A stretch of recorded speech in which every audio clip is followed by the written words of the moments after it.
Hi everybody, welcome to Meck-Tech Minute. It's Friday, May 29th, 2020.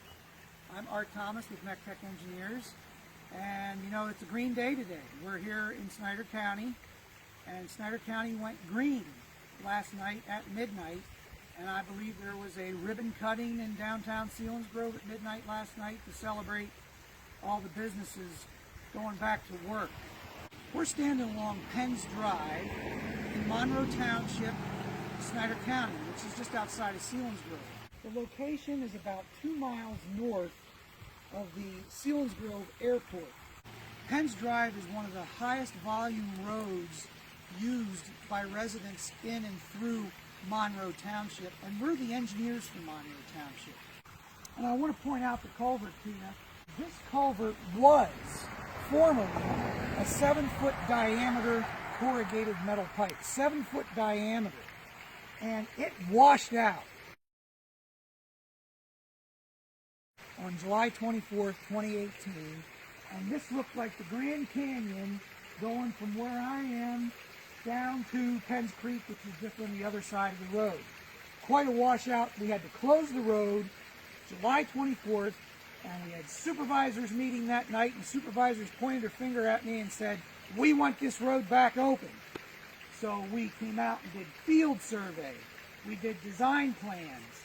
We went through DEP and got emergency permits. We had construction bidding, pre-bid meetings, construction award. Construction took place, and this road was reopened on August 31st. So we were only down for 5.5 weeks.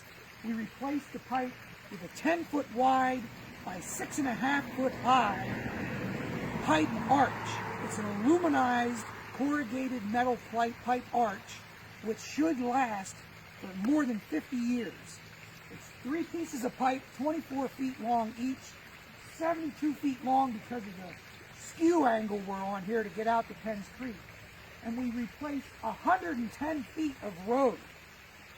This was a $100,000 job done under emergency circumstances. The job was completed by Utilius Excavating Incorporated. They did an outstanding job, and we're very proud to be the engineers from Monroe Township and to have completed this from washout to opening in only 5.5 weeks.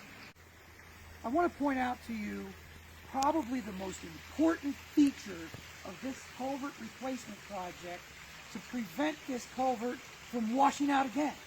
The most important feature you're going to have a hard time seeing, but we required the contractor to pour a concrete apron and toe wall at both ends of this culvert. So we have a concrete wall 1 foot thick that goes down into the ground 3 feet, and it comes up and it goes under the culvert for 3 feet, 1 foot thick, and then it's all cast in place and engulfed and wrapped up around the edges of the pipe. And we have threaded bolts, 1-inch diameter, that they put big nuts on to bolt the culvert onto this concrete apron, so the next time there's a storm through here, it doesn't get underneath that pipe and undermine and just wash it out. That's the biggest feature to prevent pipes from washing out. If you have 2 or 3 foot pipes, it's not worth doing the concrete work. But you get up above 4 or 5 foot diameter pipes, the only way to keep them in place is to have that concrete apron and toe wall. It's a couple extra dollars, but it'll keep your pipe in place for years to come. You want to come on over here, Mike? We're standing at the outlet end of the pipe, and as he approaches, you can see the sharp angle, the sharp skew angle that this creek is tied in with Penns Creek. So that's why it required us to put in 72 feet of pipe because of the angle it's on. Take a look at this riprap we had to put in because of how much volume of water and how fast it comes down through this valley. This is R7 riprap. This riprap, these are 3-foot boulders that we put in place on both ends of this pipe to stabilize the ground around the pipe for when there is a flooding event. I told you about the concrete aprons under either side. One other very important feature, this entire pipe length of 72 feet has been depressed 1 foot below the natural stream bed so that the natural stream bed can fill in the bottom of the pipe and let critters and biological things traverse through the pipe just as if the pipe was never there. But then if there's a washout situation or a big high flow event, it'll clean that pipe, flush that pipe out.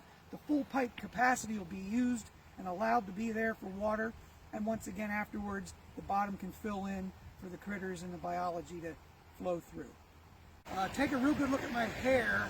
I don't think you'll ever see it this long again. This will be the last recording with hair this long.